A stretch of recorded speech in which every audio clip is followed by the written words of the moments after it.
Vous allez comprendre c'est quoi la méditation. Je vais vous expliquer d'une manière tellement simple que vous allez pouvoir partager cela avec les autres et les autres vont comprendre également très facilement. Bonjour, je m'appelle Natalia et vous êtes sur la chaîne Yogis Family. Alors j'ai fait les petits dessins pour vous, pour que vous puissiez comprendre le plus rapidement possible. Je vais expliquer tout cela sur notre personnage qui va s'appeler Paul. Paul, il vit dans son petit monde que vous voyez ici autour. Parfois c'est rose, parfois c'est noir, les jours changent. Il se dit, voilà, je vis dans ce monde. Pour lui, c'est son monde entier. Ici, vous voyez le processus de la méditation, la pratique et les effets qu'on peut avoir pendant la méditation. Ici, vous voyez qu'on va quelque part. J'ai dessiné cela comme un œil. Le but de la méditation. C'est très important parce que dans la méditation, on a toujours la concentration vers quelque chose. Ici, vous voyez les effets positifs qu'on a quand on pratique la méditation et une chose quand même qu'on peut considérer négative, mais c'est juste une étape. C'est juste un processus par lequel on passe. Tout le monde passe par cela. Revenons vers notre personnage, Paul. Lui, il a un corps. Il se dit, voilà, je suis ce corps. J'ai mon mental et je vis dans mon petit monde. Paul, il se dit que je vais méditer. On m'a dit qu'il y a des bénéfices dans la méditation. Alors, je vais m'y mettre pour travailler avec mon mental parce que dans la méditation, on travaille avec le mental. Il se met un jour à méditer. Il remarque qu'il y a trop de pensées dans son mental. Là, j'ai dessiné avec ces vagues, c'est comme les fluctuations de notre mental, la présence des pensées plus excessives au début et moins en moins après. Et après, ça devient tout calme. Et on arrive quelque part, encore une fois. Paul se met à méditer. Il remarque que son mental le perturbe parce qu'il y a trop de pensées qui viennent et cela est difficile d'être concentré sur point de concentration choisi. Il faut absolument savoir que dans la méditation, on passe toujours par un point de concentration parce que c'est trop dur de ne pas avoir les pensées et c'est pas vraiment le but. Les pensées, c'est un processus absolument normal, c'est juste le travail de notre mental. Nous, on ne se dirige pas du tout vers l'absence des pensées. C'est pas le but de la méditation. On essaie d'aller au-delà de notre mental. Là, on pourra observer nos pensées qui peuvent exister toujours, mais on sera au-delà. Et après, petit à petit, Paul remarque qu'il y a les bénéfices, il y a moins de vagues dans son mental. Il commence à voir le mental qui est plus apaisé. Le mental devient plus clair. Il arrive à distinguer, comprendre mieux ses pensées et ses émotions. Il peut avoir également les révélations. Là, j'ai noté différents bénéfices. Il peut avoir les nouveaux points de vue, les possibilités de voir les choses différemment comme il n'a pas vu avant. Et le mental qui a envie de posséder sans arrêt deviendra plus en plus silencieux. Plus le mental devient silencieux, plus on peut voir au-delà de nos pensées perturbateur et plus cela devient clair et calme. Bon, forcément, il y a notre vie qui commence à changer, la manière de comprendre des choses qui commence à changer, etc. Elle a plein de bénéfices. Il y a les gens qui vont s'arrêter là. Les gens qui décident de s'arrêter sur les bénéfices tels que le calme du mental ou juste la clarté du mental ou la concentration qui est améliorée, ils se disent voilà, c'est pour ça que je médite. C'est comme si vous voulez manger un plat. Vous avez votre plat devant vous et vous l'observez, il est super bon, vous avez faim. Quand vous méditez, vous avez aussi le faim de quelque chose, c'est pour ça que vous méditez. Et souvent, vous pensez, voilà, j'ai faim peut-être du calme de mental, j'ai faim de ci, de ça, les idées reçues que vous avez sur la méditation. En réalité, c'est pas du tout ça que vous recherchez. Vous recherchez le but final que j'ai dessiné comme œil. Je vous explique plus tard. Manger le plat, c'est le but pour calmer la faim. Alors, vous prenez la cuillère, vous prenez un petit bout de la nourriture Vous sentez cette odeur, vous dites « Ah, ça sent bon ». Et là, si vous arrêtez là, vous dites « Bah, c'est bon, ça suffit, j'ai senti l'odeur, ça sent bon ». C'est comme si vous dites « Je me dis juste pour calmer mon mental ». Ça a l'air d'être délicieux.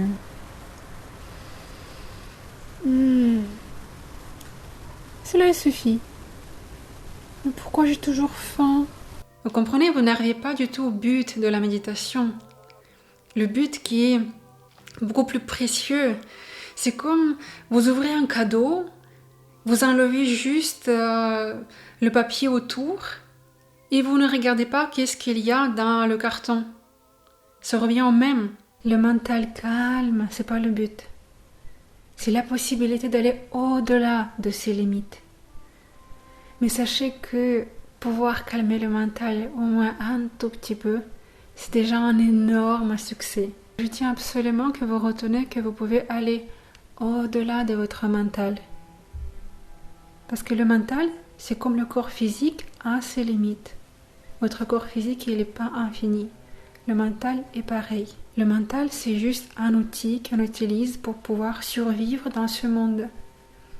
Comme le corps physique qu'on utilise de différentes manières pour pouvoir survivre dans ce monde. Quand on va faire le sport, on travaille avec notre corps physique. Quand on médite, on travaille avec notre mental. La méditation, c'est pas la relaxation, je suis désolée. C'est réellement un travail à faire. Le travail qui au début peut paraître difficile, mais après ça devient plus en plus facile et plus en plus agréable de vivre avec un mental pareil. Comment on fait exactement pour pratiquer? Vous avez remarqué qu'il existe une posture. La posture n'est pas pour rien ici, parce que la posture nous aide à la concentration. Concentration, c'est un outil par lequel on passe pour arriver vers quelque part. Ça marche pas que pour la méditation, ça marche pour tout. Pour faire quelque chose, on doit être concentré dessus pour le réussir. La posture, c'est un autre outil qui nous aide à la concentration. Parce qu'on doit avoir la colonne vertébrale bien droite. Vous avez remarqué que quand vous êtes assoupli d'une manière complètement détendue, la colonne vertébrale arrondie, dans ce cas, la concentration n'est pas forcément bonne. Même dans l'école, on se dit de se mettre bien droit, le dos droit, pas pour rien, parce que là, nos capacités cognitives sont beaucoup plus fortes. Dans la méditation, on utilise notre mental pour aller au-delà. Et la posture qu'on a beaucoup d'importance. Ok, avec le dos on a compris, mais alors pourquoi on croise les jambes? Ça c'est une histoire énergétique, il faut comprendre un petit peu plus en détail pourquoi on croise les jambes. Tout simplement pour monter ce flux énergétique plus vers le haut, plus sera vers le haut, mieux on sera concentré. Juste vous pouvez me faire confiance à cette étape-là, parce qu'on va approfondir plus dans les vidéos suivantes. Ici on voit la posture bien droite idéale. Celle-ci aussi, différents points de vue.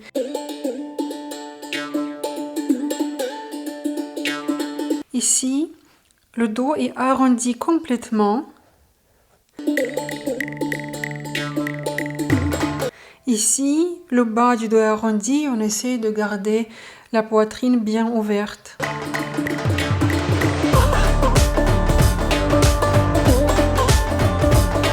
Ni un ni l'autre n'est pas correct parce qu'il y a ce arrondi du dos qui va bloquer tout simplement notre énergie et par la suite la concentration. Sachez que si vous ne pouvez pas vous mettre dans la posture plus classique qui est plus idéale, parce que la plus idéale c'est le dos droit, le lotus pour les jambes. Mais combien de monde arrive à faire le lotus avec ses jambes? Pas grand monde, croyez-moi, vous n'êtes pas seul. Alors c'est pas grave, vous choisissez juste une posture plus simple et même si vous ne pouvez pas être assis au sol, vous pouvez être assis sur une chaise. C'est mieux que de ne pas faire du tout. La posture allongée, c'est pas pour la méditation, c'est pour les relaxations. Pour la méditation, vous pouvez choisir la posture allongée seulement si vous êtes tellement malade et vous ne pouvez pas faire autrement. Là, oui. Si vous avez la capacité de vous asseoir, je vous conseille fortement de vous asseoir. Vous serez beaucoup plus concentré en étant assis. Alors je suis assis, qu'est-ce que je fais après? Sur quoi je me concentre pour passer par toutes ces étapes que le mental va m'offrir? Je vais montrer sur le dessin de Paul encore une fois. Là on voit Paul dans la posture de la méditation et encore une fois cet œil. Qu'est-ce que cet œil-là? Je pense que depuis le début vous posez la question. Je l'appelle l'observateur. L'observateur qui est Paul, mais Paul qui est au-delà de son corps et au-delà de son mental. L'observateur qui est capable de voir Paul de l'extérieur, comme si de l'extérieur, en étant dans Paul. Ça peut être très difficile au début à comprendre, c'est pas grave, vous allez comprendre petit à petit. En regardant les vidéos sur ma chaîne, je vais revenir toujours vers ce sujet. Si vous ne comprenez pas maintenant, cela deviendra très clair par la suite. Là, j'appelle observateur. On peut l'appeler également le soi, Brahman, Dieu, pour les gens qui sont plus religieux. On peut appeler ça l'esprit universel ou autrement. Tout dépend de traditions, des cultures. On peut donner le nom différent. Là, j'appelle observateur. Encore une fois, observateur, lui, il comprend qu'il n'est pas ce corps, il n'est pas ce mental, il n'est pas non plus le petit monde que vous avez vu sur la première image. Paul, il se dit, pour arriver à l'éveil, je vais me concentrer sur ce but suprême qui est l'observateur. Un spoiler, pour arriver à l'éveil, on doit se concentrer sur l'observateur.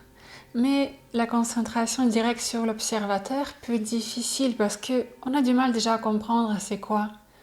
On n'arrive pas ni imaginer, on se dit c'est quelque chose qui n'existe pas parce que tout simplement vous n'avez pas fait l'expérience. C'est comme si vous allez expliquer c'est quoi le goût d'eau à quelqu'un qui n'a jamais goûté. Lui, il va avoir du mal à s'imaginer. Alors si maintenant vous n'arrivez pas à imaginer c'est quoi cet observateur, vous n'arrivez pas à saisir ni comprendre, c'est pas grave du tout. Pour cela, on a d'autres points de concentration qui sont très très intéressants, comme par exemple la respiration. La respiration, c'est une manière de concentration très courante qui est assez neutre. Juste on apprend notre mental d'être plus calme. Encore une fois, comme vous avez vu au tout début sur la première image, pour que le mental petit à petit se calme et devient concentré sur le but choisi. On peut choisir d'autres points de concentration comme les mantras, les êtres déjà éveillés. Par exemple, le Bouddha, on peut être concentré sur le Bouddha. On peut choisir aussi les chakras, si les chakras vous parlent, si vous connaissez déjà, ou divers points de concentration qui sont vibratoirement hauts. On préfère choisir les points de concentration qui sont moins un petit peu plus hauts que nous, au niveau de conscience, au niveau de vibration. Si vous comprenez pas la vibration, c'est pas grave. Juste points de concentration qui ont un petit peu plus de conscience, les points de concentration qui vous paraissent attirantes et là où vous sentez que cela peut vous élever, que cela peut vous apporter ces bénéfices de la conscience qui va monter un petit peu plus haut. Mais si par exemple vous connaissez déjà tout ça et vous arrivez d'être concentré de suite sur l'observateur, le soi, ce but suprême, vous pouvez être concentré de suite dessus. Qu'est-ce qui va se passer quand j'arriverai au but final? Vous allez voir les choses d'une manière le plus véridique possible. Je veux dire même, en pratiquant, vous allez voir votre mental s'éclaircir et vous allez voir un petit peu plus que les autres. C'est un petit secret, mais il ne faut pas avoir non plus la grosse tête, attention. Mais c'est ça, la méditation, ça fait cet effet-là. On commence à voir les choses comme si on arrive à voir à travers les paroles. Là, vous allez écouter quelqu'un, vous allez écouter les paroles, mais vous allez voir ce que la personne pense réellement. Par exemple, c'est un des bénéfices qu'on peut avoir en méditant, en se concentrant sur le but plus suprême. Peut-être je ne vais pas vous dire tout ça. Mais c'est comme ça. C'est comme ça. Aussi, en pratiquant, vous allez passer par tout ce qu'il y a dans votre tête. Ça peut être pas facile à voir. Mais encore une fois, dites-vous que c'est normal et tout le monde passe par là. Et au final, c'est merveilleux. C'est un peu comme si on est notre propre psychologue. Et les psychologues peuvent vous aider aussi dans plein de choses. Mais en méditant, on va aller au-delà de notre mental. On ne s'arrête pas juste sur le fonctionnement de notre mental. Nous allons conclure tout cela. Nous avons le corps, nous avons le mental. Je précise, je ne dis pas que je suis ce corps et je suis ce mental. J'ai ce corps, j'ai ce mental pour cette vie et je travaille avec. Dans la méditation, je travaille surtout avec le mental, mais j'utilise mon corps pour m'aider dans ce processus de la méditation qui n'est pas toujours facile, mais qui deviendra petit à petit, fur et à mesure, la méditation sera plus simple. J'utilise ce corps pour le mettre dans la posture, pour m'aider à être plus concentré. J'ai choisi le but de ma méditation sur quoi je me concentre. En sachant, je deviens ce sur quoi je me concentre. Alors choisissez bien le but de votre méditation. Je vais vous donner un exemple de la vie. Ça marche avec la méditation aussi. Si vous voulez devenir un cuisinier, mais vous allez faire les maths, est-ce que vous deviendrez un jour un bon cuisinier? Non. Pour devenir un cuisinier, vous devez être concentré sur les recettes, sur les aliments, comment on cuisine. Dans la méditation, c'est la même chose. On choisit notre point de concentration et vers là, on va mettre notre énergie, notre concentration de notre mental. Et là, cette chose-là, on va faire grandir. Choisissez bien qu'est-ce que vous voulez faire grandir. La méditation, c'est un travail avec le mental pour arriver quelque part. Si vous voulez être éveillé, il faut mieux être concentré sur le but final. Si c'est difficile, on se concentre sur les petites étapes, les petits passages pour aller finalement au but final. Si on veut juste avoir le mental apaisé et ne pas aller plus loin que ça, on peut utiliser aussi la méditation, mais dommage de faire quelque chose si petit quand on peut faire quelque chose de si grand. Et finalement, vous allez avoir toujours envie d'aller vers quelque chose si grand. Vous allez chercher peut-être ailleurs dans la vie, dans d'autres choses, dans d'autres domaines, mais vous allez chercher toujours ce but final. Tout le monde le recherche, juste n'a pas de conscience. Au début, pour pratiquer, vous vous mettez dans la posture. Après, petit à petit, vous allez voir que cet état de la méditation, qui passe par la concentration, sera toujours dans votre vie. Parce que vous serez toujours concentré sur ce but suprême, finalement. Au début, peut-être vous pratiquez la respiration, la concentration sur le mantra ou d'autres points de concentration. Mais après, vous arrivez à saisir et comprendre c'est quoi ce observateur qui est vous finalement. Et là, votre vie, ce sera la méditation continue. Et un jour, vous serez éveillé complètement. Mais c'est un secret. Il faut le dire à personne. Je vous souhaite